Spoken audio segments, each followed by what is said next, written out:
తాకట్టులో ఉన్న బంగారాన్ని విడిపించి ఆ రోజు ఆన్లైన్ రేటుకే మేము కొంటాం. Sharma gold company. Suman TV ప్రేక్షకులకి నమస్తే. మరి కొత్త సంవత్సరంలో అడుగుపెట్టబోతున్నాము. సెలబ్రేషన్స్ మాత్రమే చేసుకుంటే సరిపోద్దా? మనము అసలు ఈ సంవత్సరం ఎట్లుండబోతుంది అనే విషయం తెలుసుకుంటే చాలా బాగుంటుందని మాకు అనిపించింది.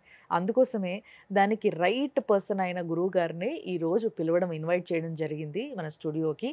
ఆయన్నే మీ అందరికీ బాగా పరిచయం ఉన్న ప్రముఖ ఆస్ట్రాలజర్ అయ్యప్ప శ్రీకృష్ణ సుధీ గారు. గురుగారు నమస్తే. నమస్కారం అండి. కొత్త సంవత్సరం 2025. ఈ సంవత్సరంలో వృషభ రాశి వారి పరిస్థితులు ఏంటంటారు? ఎట్లుంటుంది వీళ్ళకి? వృషభ రాశి వారికి ప్రారంభం కొంచెం కష్టంగా ఉంటుంది. అది ఆంధ్రుల పరిస్థితికి వ్యతిరేకమైన ఆంధ్రుల ఆరంభశూరులు అంటాం కదా. అవును. అందువల్ల ఏంటంటే వీళ్ళకి ఆరంభం కొంచెం నెమ్మదిగా ఉండి తర్వాత భాగంలో అందుకుంటుంది వీళ్ళకి వృద్ధి. ఓహో. ఎప్పుడైతే శని మారతాడో అక్కడి నుంచి శని లాభంలోకి వస్తాడు. అదేవిధంగా రాజ్యంలోకి రాహు, గురుడు యొక్క స్థితి రాశిలోంచి ధనస్థానంలోకి.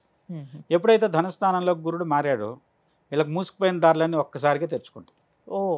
అంతవరకు స్తబ్దంగా ఉంది, ఏ రకంగానూ పురోగమనం లేదు, ఆగిపోయింది, ఏ ప్రయత్నం చేసినా ఫలించట్లేదు అనేటువంటి స్థితిలోంచి ఒక్కసారిగా మార్చి తర్వాత వీళ్ళ పరిస్థితులు క్రమంగా మెరుగయ్యి జూన్ తర్వాత రెండో అర్ధభాగం ఏదైతే ఉందో అది వీళ్ళకి వృషభ రాశి వాళ్ళదే అని చెప్పచ్చు. పూర్తిగా వీళ్ళు ఒక రకమైన శాసించేటువంటి స్థితిలోకి వెళ్తారు. ఓకే. ఉద్యోగంలో ఉన్న వాళ్ళకు ప్రమోషన్స్ వస్తాయి. ఉద్యోగస్తులుగా ఉన్న వాళ్ళకు, ఉద్యోగ అన్వేషణలో ఉన్న వాళ్ళకి ఉద్యోగ ప్రాప్తి ఖచ్చితంగా వస్తుంది. ఓకే. వృషభ రాశి వాళ్ళకి ఏంటంటే రాహు చాలా యోగం.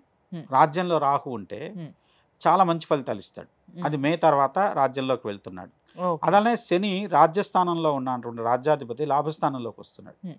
అందువల్ల ఈ రెండు గ్రహాల్లో వచ్చేటువంటి మార్పులు తర్వాత ఏంటంటే కొంత వీళ్ళకి కుజుడు తృతీయంలో స్తంభించున్నాడు.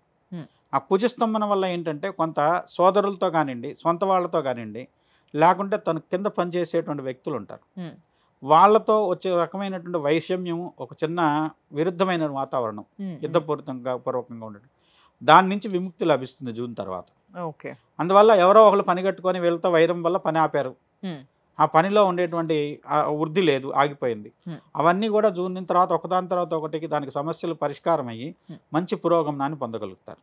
ఓకే. ఓకే. కాబట్టి మొదటి అర్ధభాగం జాగ్రత్తగా ఉండండి, రెండో అర్ధభాగం మీదే. మీరు ఏం చేసినా ఎదురు లేదు, మంచి అనుకూలమైన ఫలితాలు పొందగలుగుతాడు వృషభ రాశి వాళ్ళు. మీ పట్టుదలే, మీ కార్యదక్షతే మిమ్మల్ని మంచి వృద్ధిలోకి, వేరే వాళ్ళ సహాయ సహకారాలు అవసరం లేకుండా మీ యొక్క బలం ఏమిటో, మీ యొక్క శక్తి సామర్థ్యాలు ఏంటో అందరికీ తెలిసేలా తప్పనిసరిగా చేయగలుగుతారు.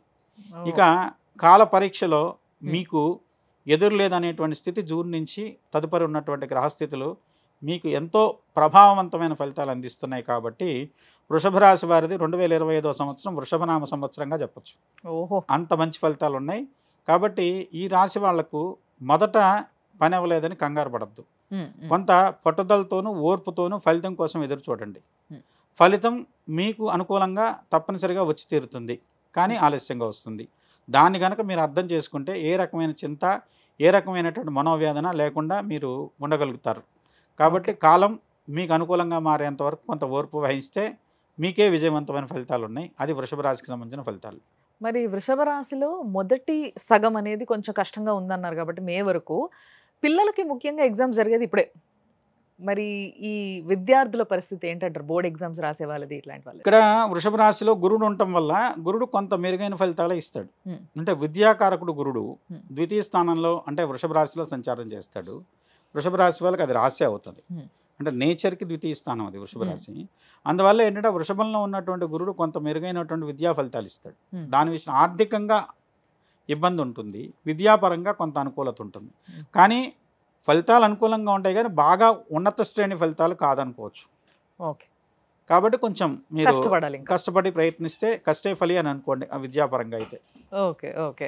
మరి సినిమా వాళ్ళకైతే, సినిమా సంబంధించిన వాళ్ళకు కూడా కొంత ఆలస్యంగా మీరు వచ్చినట్టయితే మంచి ఫలితాలు ఉంటాయి. మొదటి అర్ధభాగం కంటే రెండవ అర్ధభాగమే విజయవంతంగా ఉంటుంది.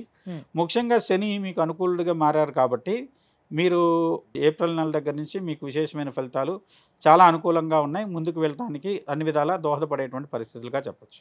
ఓహో. సో సినిమాలు కానీ ఏమైనా పెద్ద ప్రాజెక్టులు ఉంటే సెకండ్ హాఫ్ ఆఫ్ ది ఇయర్లో పెట్టుకుంటే బాగుంటుంది అంటారు. సో మరి వీళ్ళు ఈ మొదటి సగం ఏదైతే కొంచెం అనుకూలంగా లేదో ఈ సమయంలో ఎలాంటి పూజ కానీ జపం కానీ ఏం చేయించుకుంటే బాగుంటుంది అంటారు? ముఖ్యంగా గురు సంబంధమైనటువంటి దోషం వీళ్ళని పీడిస్తుంది కాబట్టి గురుడికి శాంతులు, మ్హూ. గురువార నియమం, మ్హూ. అదేవిధంగా వచ్చేసి దత్తాత్రేయ స్వామి కానీ, దక్షిణామూర్తి కానివ్వండి, మ్హూ. సాయిబాబా కానివ్వండి, ఎవరైతే గురువుగా భావించినటువంటి దైవం ఉన్నాయో ఆ దైవ సంబంధమైన ఆరాధన కానివ్వండి, గురువార నియమం పాటించడం వల్ల కానివ్వండి కొంత అనుకూలతలు పొందటానికి అవకాశం ఉంది. అయితే వీళ్ళు ముఖ్యంగా జాగ్రత్త వహించాల్సింది జీవిత భాగస్వామితో, ఆడవాళ్ళైనా మగవాళ్ళైనా. ఓకే. చీటికి మాటికి తగాదాలు లేకుంటే వాదాపవాదాలు అవి రావడానికి కుజుడు దోహదకారి అవుతున్నాడు. ఆ కుజ సంబంధమైనటువంటి దోషం తొలగడం కోసం, అలానే కుజుడు కలిగించేటువంటి ఇబ్బందులు తొలగడం కోసం అర్ధనారీశ్వర రూపంలో పరమేశ్వరుని ఆరాధించండి, దాంపత్యంగా ఉండేటువంటి అనుకూలతల కోసం. దాని విషయంలో కొంత అర్ధనారీశ్వర రూపంలో పార్వతీ పరమేశ్వరుని ఆరాధించినట్లయితే మీకు విశేషమైనటువంటి దాంపత్య అనుకూలత కలుగుతుందని చెప్పొచ్చు. అద్భుతం. సో వృషభ రాశిలో ఉన్నవారు భార్యాభర్తలు ఎవరైనా ఉంటే, భార్య కానీ భర్త కానీ కొంచెం కామ్గా ఉండడం బెటర్ ఏమో మరి, గురుగారు చెప్పిన దాన్ని బట్టి. గురుగారు థ్యాంక్ యూ.